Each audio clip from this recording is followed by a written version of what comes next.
Il est 6h52, c'est BFM. BFM Business, numéro 1 sur l'économie. Et c'est donc Bertrand Chauvet qui est avec nous maintenant, le patron d'Interbrand, directeur général d'Interbrand, c'est ça Bonjour, oui, c'est ça. Bonjour, et voilà. Le prix des marques. Alors, on est là dans le secteur de la grande distribution. J'allais dire les marques enseignes, en effet. Voilà, ce que vous appelez les marques enseignes, c'est-à-dire les marques de distribution. Et globalement, ce qu'Interbrand veut mesurer, alors Interbrand c'est spécialisé dans l'idée de mesurer l'efficacité et le prix des marques, Oui. c'est l'efficacité justement de ces marques de distribution, de ces marques de ce qu'on appelle le retail. Et on évalue en fait le rôle de la marque, c'est-à-dire le pourcentage qui est attribué à la marque lors du processus de décision d'achat. Bon, alors je ne vais pas vous demander comment on évalue ça, parce qu'on en aurait pour 10 minutes, on va vous faire confiance. Voilà. Absolument, on va dire on fait référence. Voilà.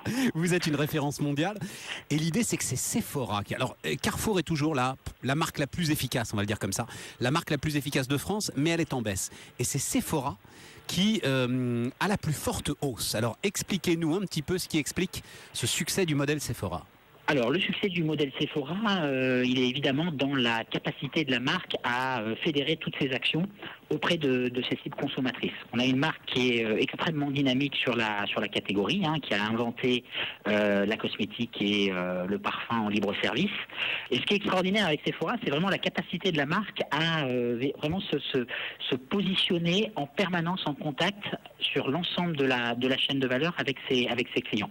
Elle a développé depuis des années une capacité à innover extrêmement forte, et puis elle scrute attentivement tous les besoins qu'émettent les consommatrices, et elle adopte du coup très rapidement des décisions qui vont maximiser l'expérience, qui vont maximiser la relation qui va être entretenue entre la marque et la façon dont consomment les individus à travers le monde. Donc la force, c'est au sein de ce qui sont des ensembles considérables, parce que je ne sais pas combien il y a de boutiques Sephora en France, mais enfin c'est dans le monde, 1400 magasins dans le monde. Ben voilà.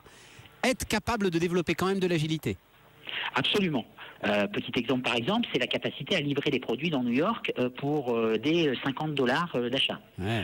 C'est la capacité à suivre ses consommatrices sur Pinterest par exemple, avec aujourd'hui une capacité, elle l'a annoncé aujourd'hui d'ailleurs, à développer 5 fois plus de business avec les fans sur Pinterest qu'avec ceux sur Facebook.